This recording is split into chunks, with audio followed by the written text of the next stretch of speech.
Hey guys, what's up? And welcome to my next trade guide. In this guide, I'll be going in depth about both the attacking and tanking roles. So let's get straight into it. On screen, you can see the inventory, gear, and yak setups for both the attacking and tanking roles. The arrows and the scrimshaws can be replaced. For example, in the tank role, you might want to bring a Penazor instead of Vampirism to conserve prayer.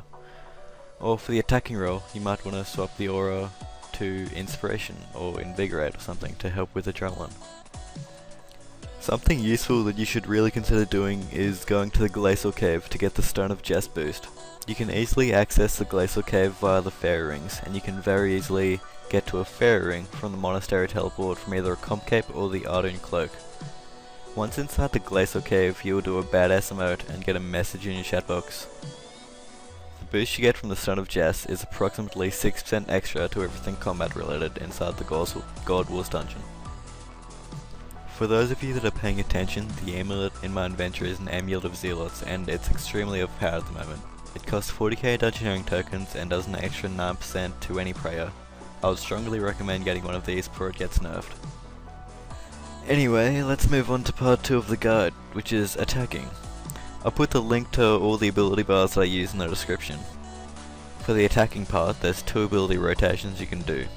The primary one, which is the one that I use, is where you berserk Shadow and Ice. The secondary one is where you berserk Blood. For the primary one, you want to use an Adrenaline Potion at the start when it spawns. And make sure you use your stunning ability first, so you can search your way later. You want to try and get up to a threshold level and use either Assault or Destroy.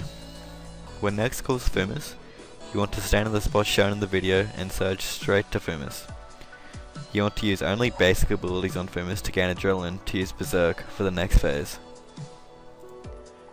In this video, both of the attackers used Berserk for Shadow and Ice. This means that blood phase will be slower. I'd recommend having one person doing the primary rotation and one person doing the secondary rotation to speed up the kill.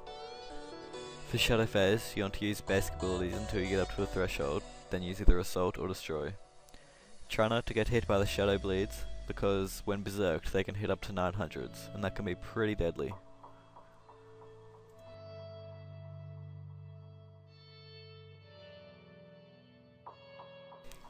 When Umber is dead, move 1 square south and use Surge. Next should be there derping around. When you tag into the blood phase, you should not hit until it finishes siphoning. When it finishes siphoning, use both Assault and Destroy, and then some basic abilities until it calls for Cruel. Do not use bleed attacks in the blood phase or else it'll heal next.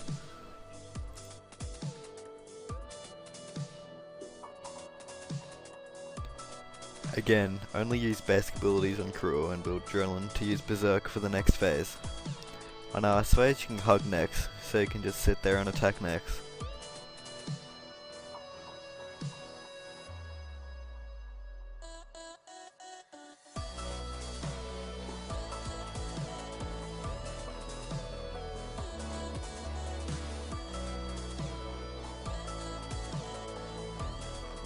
When it calls for Glaciers, run over to kill Glaciers and switch to your ranged equipment if she isn't praying range. If she is, continue to use melee and kill Glaciers.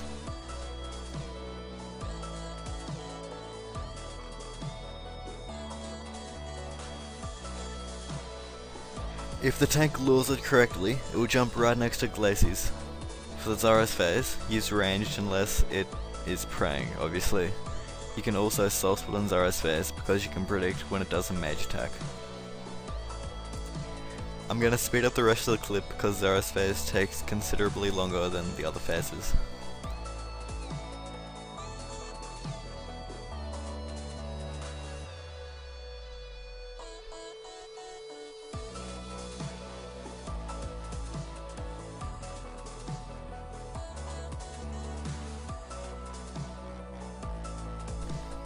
That concludes the attacking side of the guide, and now on to part 3, the tanking guide.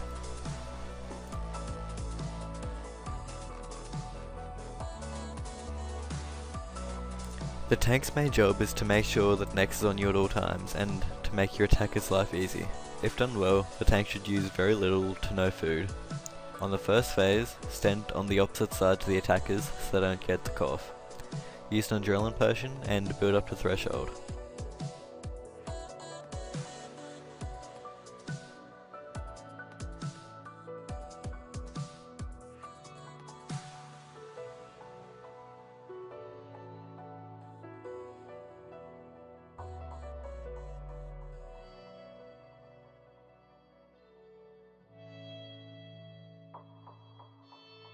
Search Tefumus in the spot shown, and then hug the pillar to lure next closer to Fumus. If you have enough time, kill Fumus. If not, just stand there and derp around. For the first two phases, you're doing essentially the same as what a primary attacker would do. On Shadow phase, use Berserk and do the same as an attacker. And when it calls for Umbra, provoke it and lure it as shown.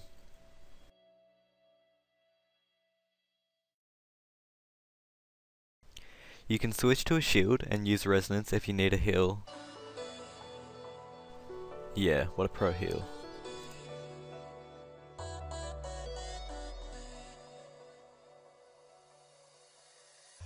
When Umbra is dead, tag it to the blood phase and swap back to the jeweled drygores. For blood, you want to do the same as a primary attacker and use your thresholds along with debilitate so you don't take heavy damage.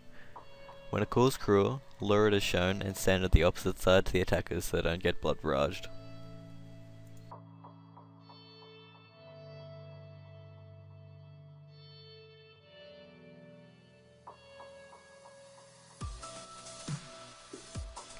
You should be using basic abilities on Nex while the attackers are killing Cruel to make sure you have an ultimate for the start of Ice phase. Make sure you always tag it to Ice phase on a siphon instead of a blood sacrifice, so you get prisoned first instead of it doing contain this, because it wastes the attacker's berserk. Ice phase is usually done extremely fast due to the attackers using berserk. When it calls for glacies, provoke it and run down the middle and stand in the spot shown. When it does contain this, search your glacies and help kill it. Stand in the spot shown to tag it into the Zaros phase. On Zaros phase, it can hit really high and really accurately, so make sure you have either Resonance, Debilitate, or Reflect active at all times. Try and cycle between defensive ultimates, basics, and thresholds to make sure you take the least damage if possible.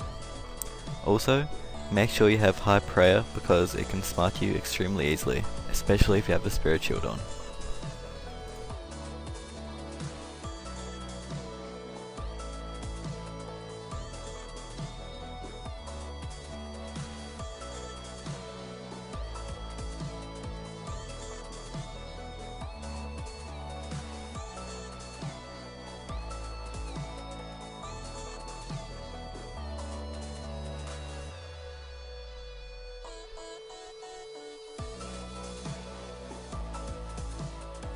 Anyway guys, that concludes the next trigger guide, so as always, thank you for watching, and I hope you enjoyed.